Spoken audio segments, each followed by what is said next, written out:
Doktrin anatta itu sangat-sangat lembut. Lembut dan mendalam. Lembut itu artinya susah dipegang.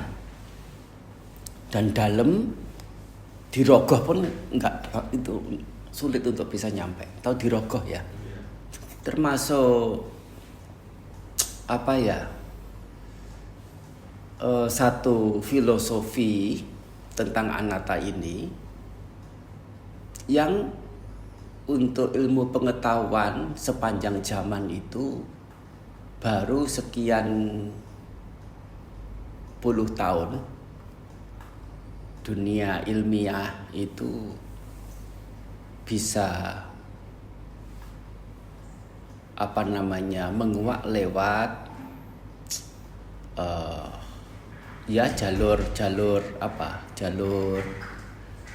jalur scholar kependidikan.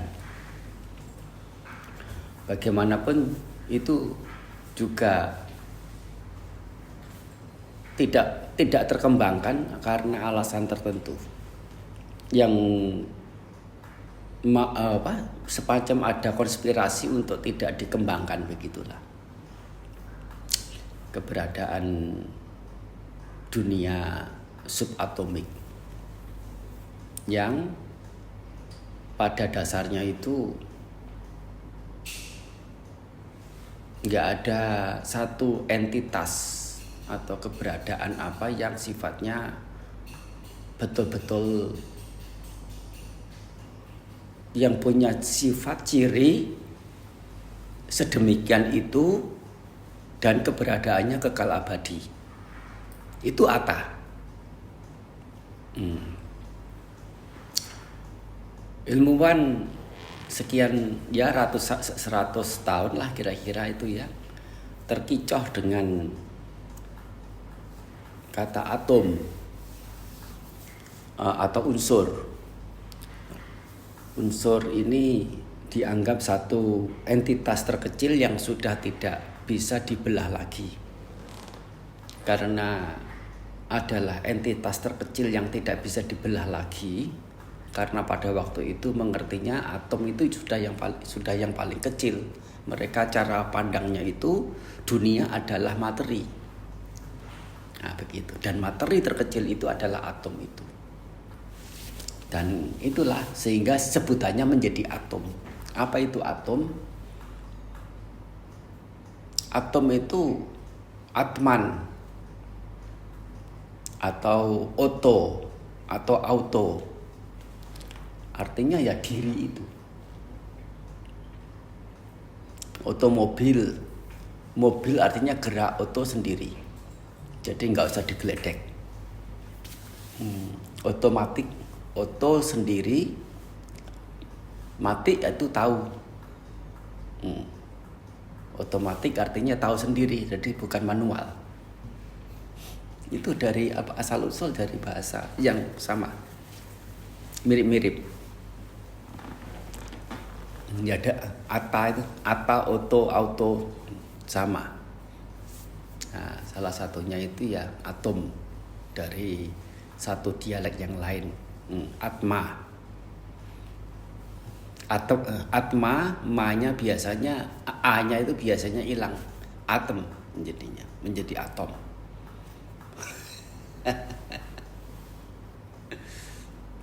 Jadi secara ilmiah pun sesungguhnya yang tampak sebagai onggokan itu hanya keterbatasan indera melihat sebagai yang ada sebagai materi. Tapi entitas sesungguhnya adalah kosong. Yang ada hanya namanya. Namanya apalah, namanya plastik, namanya besi, namanya kayu, namanya apalagi kaca. Karena memang ada bentuknya berupa onggokan dan punya cirinya sendiri-sendiri. Sampai unsur pun punya nama sendiri-sendiri karena punya ciri sendiri-sendiri. Oksigen, besi, natrium punya cirinya sendiri, punya ininya sendiri, sehingga diberi nama sendiri-sendiri. Tapi setelah ditelusuri faktor-faktor pembentuknya itu, yang tampak seperti kaca, logam macam-macam, termasuk campuran unsur seperti plastik gitu ya, campuran unsur, bukan satu unsur yang sama. Ditelusuri begitu, isinya ya gabungan atom-atom itu aja. Sekarang menilik ke keberadaan satu individu atom itu terdiri dari partikel subatomik, yaitu pembentuk atom itu yang sebetulnya ada banyak sekali. Ada ya yang diketahui itu belasan pembentuk atom, yang secara simpulannya itu ya ada 3, yaitu elektron, proton, sama nukleus. Itu pun masih ada selain ada elektron, masih ada juga yang namanya positron.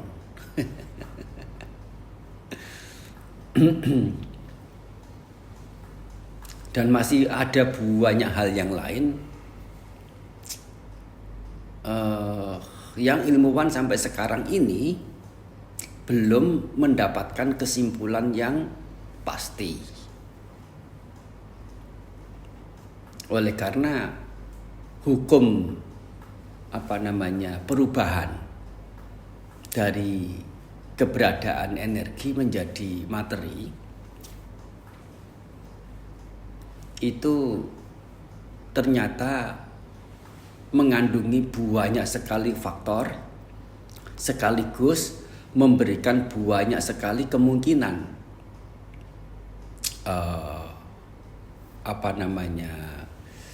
sisi reaksinya itu, yang itu belum secara keseluruhan diketahui oleh ilmuwan. Agak sulit memang menjelaskan apa saja itu, soalnya sudah berurusan dengan keilmuan yang lumayan jauh ke dalam. Apalagi itu urusan yang bagi kita awam itu tidak kasat mata. Ya memang jangankan untuk kita, untuk ilmuwan juga tidak kasat mata. Tapi mereka lebih ada dasar pengetahuannya.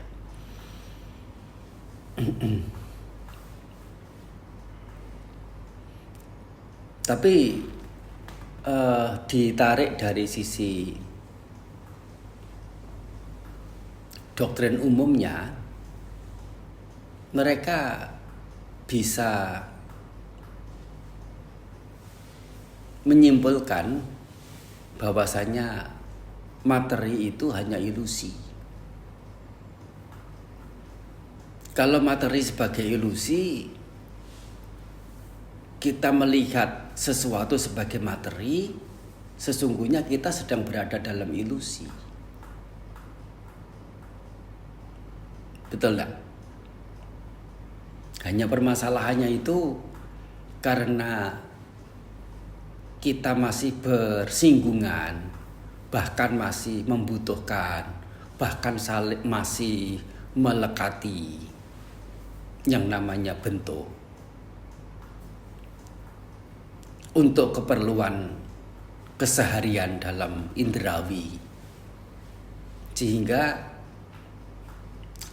itu menjadi satu pembentur dalam seseorang itu konsisten menganggap atau punya pandangan sesuatunya itu adalah kosong, adalah ilusi. Di situ permasalahannya. Kalau kita teguh tegak pada sebagai keberadaan yang kosong atas segala hal, untuk setiap momen pikiran yang muncul, sesungguhnya tidak ada penderitaan apapun yang bisa muncul. Oleh karena baik yang diketahui maupun pihak yang mengetahui telah dapat ditembus sebagai sesuatu yang ilusi, yang kosong. Dan sesuatu yang kosong nggak ada akal sehatnya untuk dicengkeram, dilekati, disenangi, sampai dikejar-kejar, sampai harus ada ratap tangis, ada kesedihan, sampai harus ada peperangan. Itu makna dari anatta, salah satu.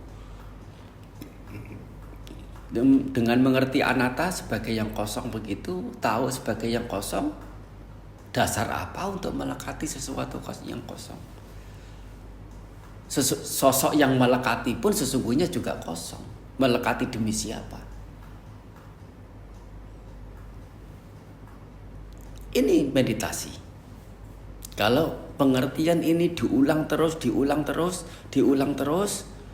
itu namanya pengembangan. Proses pengulangan pengertian namanya pengembangan. Nah, proses pengulangan pengertian, pengembangan ini, yaitu pengembangan nilai kebenaran atau nilai kebijaksanaan ini akan sangat efektif jika ada objeknya. Misalnya, tubuh ini. Nah, sesuatu apa ya, yang menjadi objek, misalnya api, misalnya tanah, misalnya warna, nah, atau apapun. Bau juga bisa, bentuk juga bisa. Supaya apa? Pengertian filosofis tentang keberadaan yang disebut kosong, anatta itu bukan sebatas bayang-bayang metafisika, melainkan ada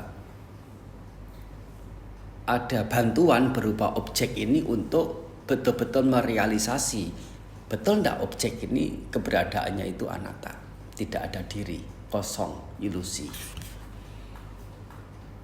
Lebih lanjut, setelah meskipun seseorang itu menyadari dengan penuh pengertian, penuh pengetahuan bahwa betul ini keberadaannya sedemikian rupa, kosong saja, itu adalah ilusi. Ini namanya kebijaksanaan. Dan ini dalam proses pengembangan batin atau meditasi itu belum selesai. Setelah mengerti anatta dan mengembangkan keberadaan pengertian tentang anatta pada objek itu, masih perlu disikapi, masih perlu ditindaklanjuti maksudnya. Yaitu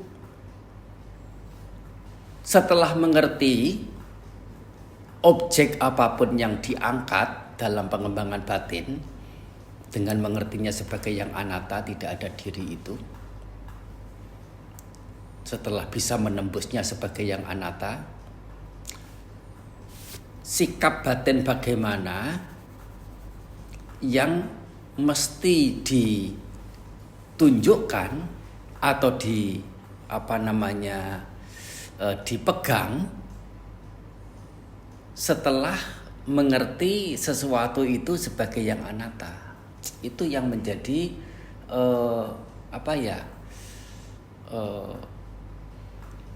titik utamanya. Ya, gampangan saja, misalnya tahu itu tinjanya kucing misalnya. Mengerti sebagai tinja kucing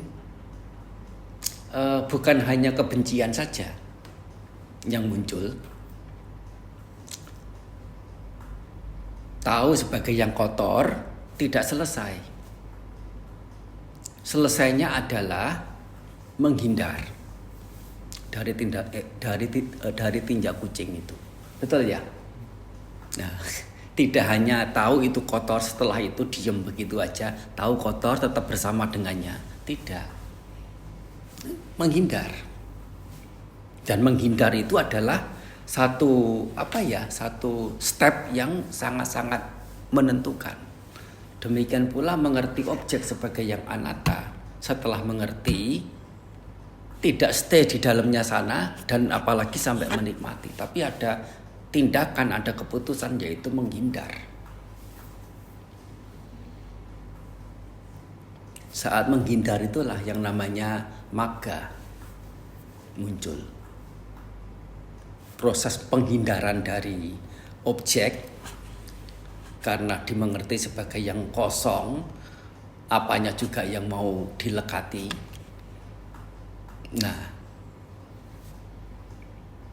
Nah, begitu ada proses penghindaran, yaitu tidak mau menyenangi, kira-kira masih ada nafsu ragawi, nafsu kesenangan, kebencian? Tidak ada. Tentu kebodohan sudah dari awal tadi sudah dipotong. Dengan apa? Dengan mengerti sebagai yang anatta, moha pada waktu itu juga, awija di situ juga, di waktu itu juga sudah selesai.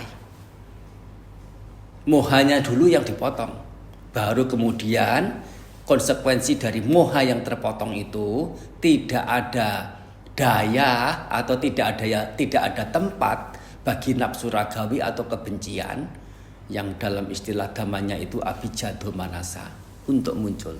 Karena pada dasarnya adalah wija, pengetahuan, atau akmoha, ketidaktersesatan. Dan itu esensi bermeditasi, esensi pengembangan batin. Pengembangan batin bukan hanya di sikap penampakan duduknya atau memperhatikan nafasnya, tetapi justru di pengertiannya itu. Tentu sikap duduk yang nyaman, duduk yang tegak, duduk yang proporsional, yang ideal mendukung. Terlebih lagi objek berupa tubuh, berupa nafas, berupa bagian-bagian organ tubuh ya juga penting. Tapi bukan sebatas organ tubuh, nafas, perhatian pada nafas. Sesungguhnya itu hanya sebagai penopang saja. Intinya adalah pemunculan dan pengembangan nilai luhur, yaitu nilai kebijaksanaan. Apa itu? Pengetahuannya itu. Dalam hal ini adalah keberadaan tidak ada diri, itu adalah nama lain dari pengetahuan yang dimaksudkan. Sampai di sini sudah cukup paham belum? Nah, ini baru seperempatnya.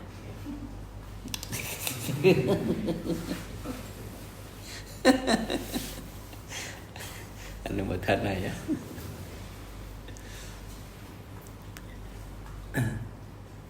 Sapitiyo viwajantu sabbarogo vinasatu mate bhavatwantarayo sukhiti kayuko bhava abhiwadana silisa niccang buddha bajayino Cattaro dhamma wadanti ayuwanno sukhang palang.